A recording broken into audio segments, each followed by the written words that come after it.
내가 젊어서 여행을 많이 했습니다.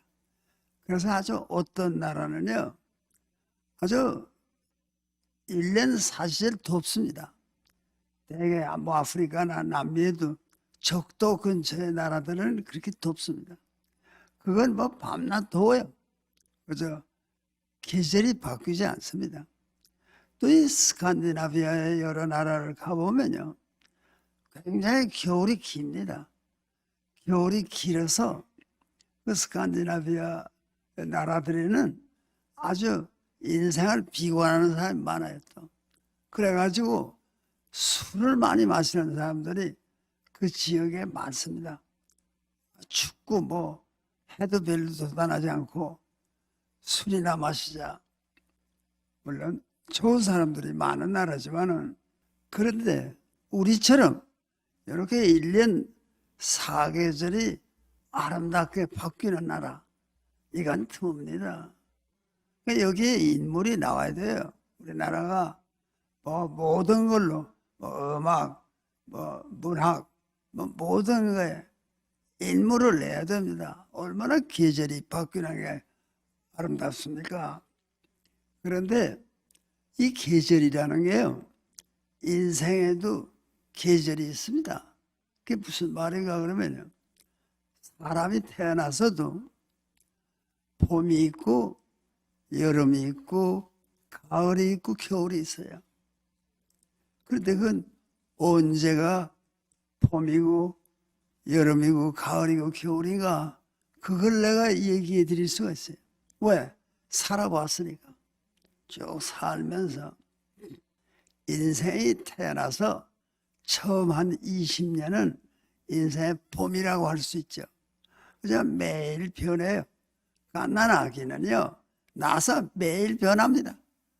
근데 자자자자 변화가 없어지죠. 그게 인생이에요. 그러니까 뭐, 갓난 아기뿐입니까? 그래서 초등학교 들어가네. 매일 달라져요. 그게 발전이 많아요. 봄철에. 봄이 아름다운 계절 아닙니까? 봄. 아름답죠? 봄을 기다려요. 지금 우리가 겨울을 살지만 각자가 다 봄을 그리워합니다. 봄이 왔으면 좋겠다. 봄을 기다리는 마음, 그런 걸로 살아요. 그런데 이제 처음 20년 사람의 삶이 봄철이다. 그러면 그 다음에 여름이 와요. 인간의 20대, 30대는 원기왕성하고 그냥 팔다리에 힘이 넘치는 그런 계절입니다. 그게 인간의 여름철이에요. 그러니까 20대, 30대 힘든 일은 다 합니다.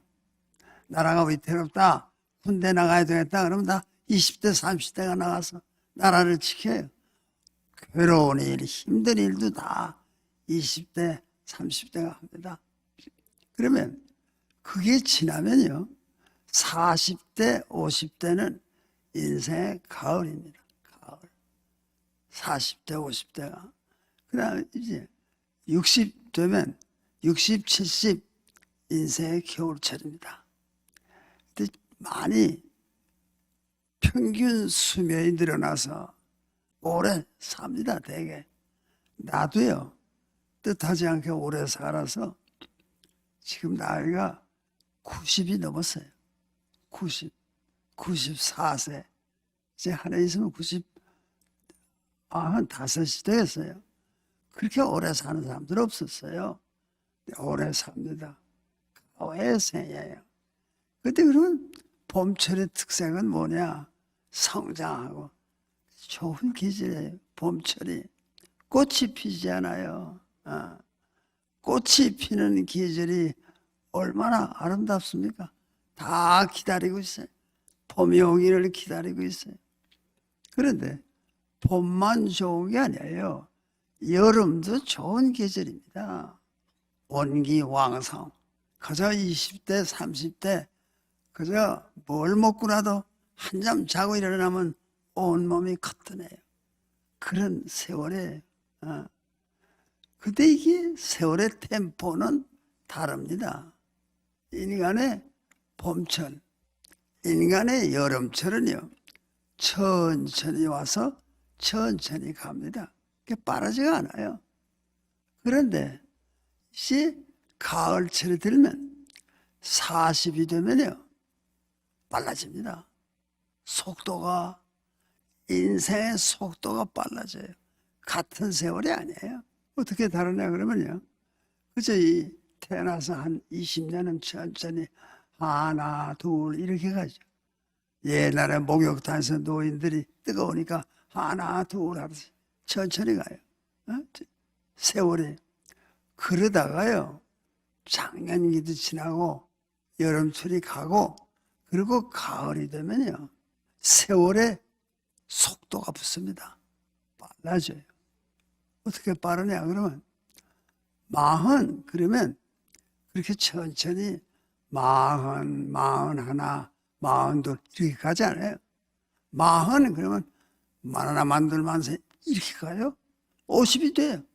50. 세월이 빨리 가요. 그러면 50에서 60은 어떻게 가느냐? 그건요, 순서대로 안 가요. 50, 그러면 그 이듬해 55가 와요. 55. 그 이듬해 60이에요. 많이 달라집니다. 나는 아직도 세월이 많다. 그런 생각하지 마세요. 세월의 템포가 바뀌고 인생이 물 흐르듯 빨리 지나갑니다. 그런데 55, 그리고 60 이렇게 된다 그러지. 60, 70 사이는요, 65도 없어요. 이제 살아보면 알아요. 65도 없고 60, 70. 근데 나는 70에서 90이 됐는데 이 70이 넘으니까요, 그저 눈 한 번 깜빡할 사이, 거의 일순간이에요. 순간. 눈 한 번 깜빡할 사이. 그저 눈 한 번 깜빡하면 1년씩 가요. 몇 번 깜빡깜빡 하니까 아니 80 넘어 90이 됐어요. 인생이 그런 겁니다.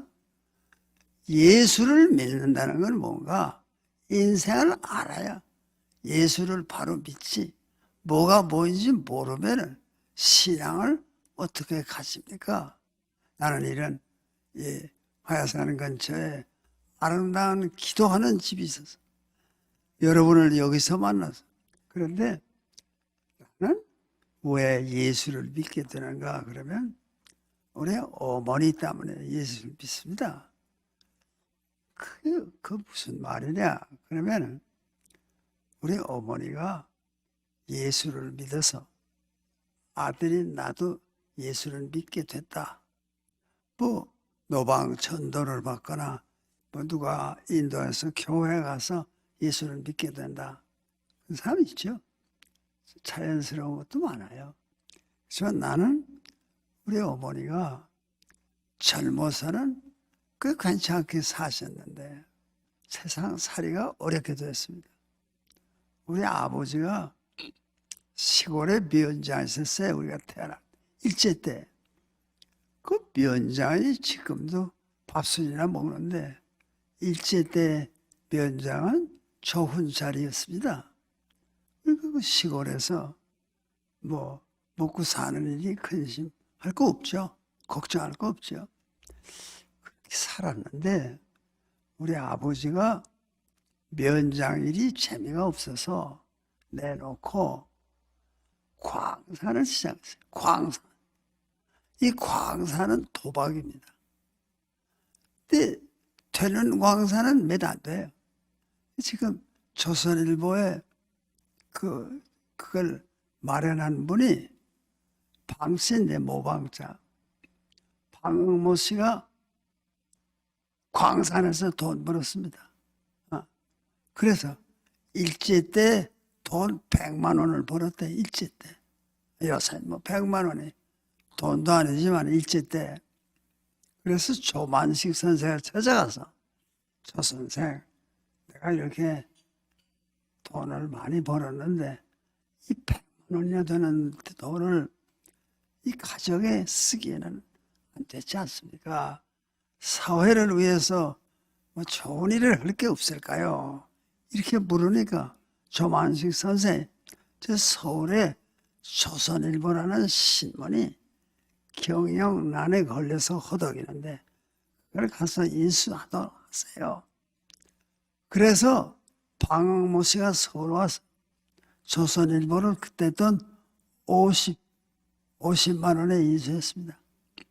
오늘도 조선일보에 서희 모방 씨는 흔한 성이 아니지만 뭐 회장 방화목에 뭐 사장 방화목에 뭐 무슨 방씨가 많아요. 그 방학모 씨가 큰 돈을 광산에서 벌었는데 그런 경우는 별로 없고 우리 아버지는 광산을 시작해서 전부 안 됐습니다. 근데 광산의 꿈을 가졌던 사람이 조그만 기업을 못해요. 큰 꿈, 또다시 꿈, 그러잖아요. 그런 걸 안고 말이에요. 그리고 우리 어머니가 얼마나 고생하셨겠어요. 아니, 아버지는 한번 광산에 가면 뭐 나오진 않아요. 광산에서 생활하고 우리 어머니 고생 많이 하셨습니다. 그러나 우리 어머니가 맹산 사람인데 시골에. 근데 선교사에게 세례를 받았어요. 아주 젊은 나이에. 그래서 우리 어머니가 예수를 믿는 어머니였습니다. 나는 여성들이 교회에 나오고 여성들이 기도회에 나오고 이런 걸 참 좋아해요. 왜? 대개 아이들이 어머니 영향을 많이 받잖아요. 우리 어머니가 신앙생활을 했기 때문에 따라서 교회 다녀서 성장했으니까 오늘 내가 있지. 내가 평양에 살았거든요. 아니 김일성이 들어오는 것도 보고 그때 아주 젊은 나이지만 만일에 월남하지 않았으면 죽은 지 오래일 겁니다. 모르긴 하지만 그 왜 월남하게 됐느냐. 자꾸 이 김일성이라는 자가 예수를 믿는 사람들을 핍박하는 거예요. 교회 간섭하고 말이에요. 자기 자신의 사상하고 맞지가 않으니까. 예수 믿는 사람은 김일성의 사상과 맞지가 않으니까. 그래서 월남했습니다. 월남한 동기가 예수를 좀 더 편안하게 믿는 대로 가자. 그리고 우리 어머니랑 월남했어요. 아주 밤중에 저 달빛도 없는 어두운 밤에 논두렁길을 따라서 남쪽으로 38선을 넘었습니다. 그 38선을 넘어서 이 남한 땅에 살게 됐기 때문에 오늘 이 기도원에도 오는 거고 또 나이도 이렇게 94세가 될 때까지 사는 거죠. 김일성 밑에 그대로 있었으면 뭐가 됐겠어요. 그런데 그런 모든 과정에 우리 어머니가 예수를 믿으셨어요. 고생하면서도 걱정을 안 하죠. 나는 예수 믿는 사람의 특색, 걱정 안 하는 거라 봅니다. 걱정이 없어요. 제일 걱정 그때는 쌀 떨어지는 거예요. 저녁 끼니를 끓일 쌀이 떨어진다. 우리 어머니 걱정 안 해요. 늘 우리를 향해서 웃으셔. 그러면 속으로는 걱정이 될지 모르지만 이제 저녁 끼니를 끓일 쌀이 들어와 생겨 안심하고 있어. 그 믿음이요. 우리를 다 키웠습니다. 저녁 끼니를 끓일 쌀이 떨어지면요. 오후 시간에 그동안 한 번도 찾아보지 않던 친척이 또는 친지가 자루에 쌀이 한 말은 아니라도 몇 대박이라도 넣어서 지구 대문으로 들어와요. 오래 찾아뵙지 못해 죄송합니다. 믿음이 없이 보면 그 뜻을 몰라요. 그렇지만 우리 어머니가 걱정 마. 산 사람 입에 거미줄 쓰겠냐? 하나님의 사랑을 믿는 거예요. 그 가난해도요, 걱정이 없는 거는 예수를 믿는 어머니입니다. 그 우리 어머니가 식구가 굶어 죽겠구나. 아이들이 얼마나 걱정입니까? 그러나 그 아이들, 저도 있고 제 형님도 있었고 누님도 있었고 그 아이들을 다 공부시켰어요. 아무것도 없는데 말이야. 하나님을 믿어. 그 믿음이 우리를 키웠습니다. 그래서 내 누님은요, 그저 시골서 와서 아무것도 할 거 없는데 공장에 보내면 살림은 좀 나아지겠죠. 그러나 우리 어머니가 학교에 보냈어요. 여학교에. 이 서울에 있는 이화 여전 일제 때 여자 전문학교를 이화 대학에 보냈어요. 공부를 시켰어요. 그러니까 그 딸이 뒤에 뭐 이화대학 총장도 하고 뭐 문교부 장관도 하고 그 어머니가 예수 믿었기 때문에 그 딸이 있습니다. 나 같은 사람이요. 학교는 평고라고 해서 좋은 학교에 보내주셨어요. 그러나 집이 가난해서 제때 등록금이라 요새는 그러지만 그땐 월사금이라고 월사금. 제때 못 냈어요. 왜? 가난해서 낼 게 없어요. 늘 기한을 지키지 못하고 월사금을 내면서 공부했어요. 그래 내가 오늘까지 살았어. 여러분에게 신앙을 간증하는 사람이 된 것도요. 다 우리 어머니가 예수를 믿는 길을 열어주셨기 때문입니다. 나는 그 사랑을 지금도 감사히 받아들이고 그 어머니가 계시면 다시 말하면 예수 믿는 어머니만 계시면요. 세상에 걱정 없습니다. 하나님을 믿으니 또 나를 믿으라. 그 말씀대로 하니까 나는 오늘 여러분과 같이 이렇게 기도해서 예배를 보면서 그 어머니 생각을 안 할 수가 없습니다. 여러분 중에 여성들이 예수를 믿는 건 더 좋은 거죠. 아이들이 아버지보다도 어머니를 더 따르니까. 어머니가 예수 믿어. 예수 믿어요. 지금 말 안 들어. 그 다음에 다 말 잘 들어요. 그것은 하나님의 하시는 일이니까. 그래서 고생하면서도 우리 어머니 신앙 때문에 어려운 고비를 많이 이겨냈습니다. 우리 시절에는요, 예수를 믿으려면 술도 끊고 담배도 끊어야 했는데, 난 우리 어머니가 믿는 예수를 믿어서 한 번도 그런 유혹에 빠진 일이 없습니다. 몸에 해롭다는 건 한 일이 없어요. 그러니까 뭐 술을 많이 마시다가 끊느라고 고생하는 사람도 있죠. 그런 고생도 안 했어요. 그 어머니가 나에게 신앙의 길을 열어줬습니다. 나는 내 어머니를 통해서 하나님을 만났습니다. 근데 내가 인생을 살면서요, 하나님을 만난 적이 있어요. 내 체험 속에 6.25 사변이 났습니다. 6.25 사변. 나이가 23살이에요. 그때. 대학교 3학년에서 4학년 올라가는데. 근데 학교를 지킨다고 학교에 있는데 교수 한 분이 오셔서 이러고 있으면 안 돼.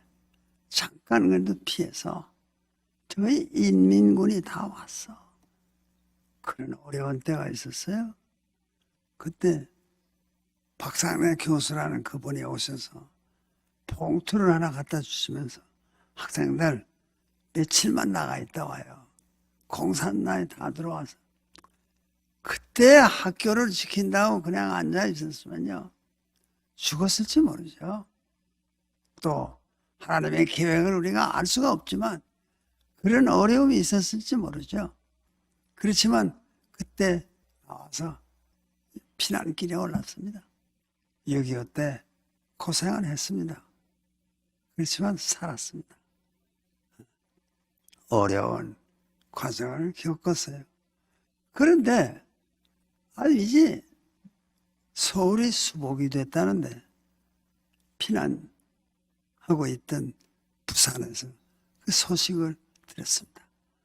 빨리 가야 할 텐데 갈 길이 없어요. 그때는 한강을 건널래도 도강증, 강을 건너는 증명서 있어요. 그런데 어떡하야 가지? 집에 소식을 모르니까 학교에서 곧장 나와서 피난길에 올랐기 때문에 집안의 소식을 몰라요. 그냥 알고 싶은데 빨리 가야 할 텐데 근데 경찰이 말이에요. 경찰 경비정이 부산서 인천을 간대. 그러면서 우리 보고 학생이 몇 있는 학생들 갈 길이 없으면 경비정 태워줄게. 그래요. 경비정을 얻어 탔습니다. 몇 사람이. 그런데 이 부산의 영도 앞바다에서 오후 시간에 떠나는데 아주 그 수복되니까 10월 뭐 며칠일 거예요. 그 해. 내가 23살 때인데. 그래서 몇 사람하고 그 배를 탔어. 떠날 때 좋았어요. 아주 바다도 잔잔하고 날씨도 좋고. 그때는 해안선을 따라서 못 갑니다. 왜? 아직도 공산당이 호남인민군이 호남 일대를 점령하고 있으니까 그 가까이 못 가고 멀리 공해로 해서 인천으로 갑니다. 배가 조그매요. 똑딱똑딱 똑딱. 이게 말이에요. 밤중에. 뭘 만났느냐 그럼 풍랑 다 죽게 됐어요. 배가 쬐끄만 게 떼뚝거리는데 똑딱똑딱. 그저 먹은 거 다 토하고 배에 물이 자꾸 들어오니까 물 보내고 고생 많이 했습니다. 그런데 아무래도 죽을 것 같아. 자꾸 배는 물이 차고 비는 계속 쏟아지고.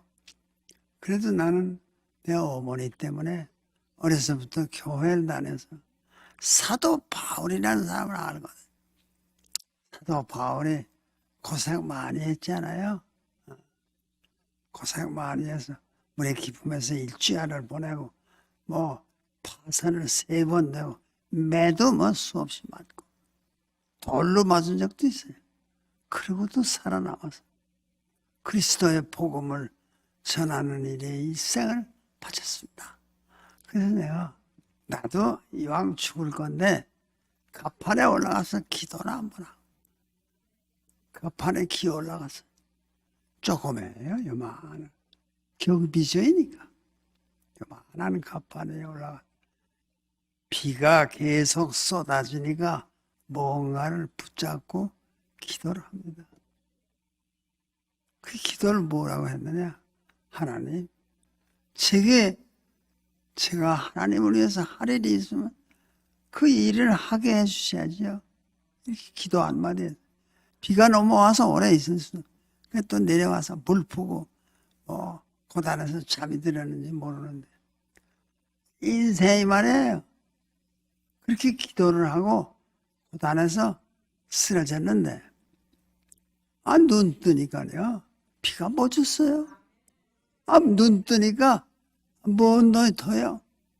인천 앞바다에 인천 상륙대선 배가 200척이 크고 작은 배가 그 바다 앞에 꽉 차 있어요. 햇볕이 내려쬐입니다. 딴 세상이에요. 어제 기도하던 가판에서 기도하던 데는 절망이었어요. 이렇게 가는구나. 그러나 하나님 뜻이 계시면 저를 살려주셔야죠. 한마디 기도. 그렇게 하고 또 물 붓어요. 그런데요, 언제 풍랑이 있었던가 모를 만큼 그 순양함, 구축함, 큰 배들, 작은 배들 그걸 해치고 경찰 경비선을 타고 인천에 내렸습니다. 인천 앞바다가 포격을 해서요. 상륙작전에 아무것도 없어요. 다 포격을 나가요.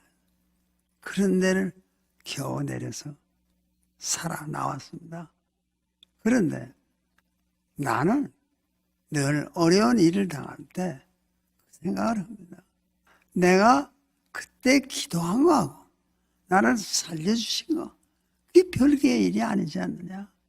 하나님이 나를 살려주신 것은 나로 하여금 너 예수 그리스도를 위해서 이런 일을 해야 돼, 그걸 가르쳐 주신 거 아닌가? 어? 그 사명을 가지고 내가 살아남은 거예요. 어? 그러니까 사명이 있는 개인은 죽잖아요. 나는 그 사명을 다하기 전에는 죽을 수 없다고 보는 게 내 신앙입니다.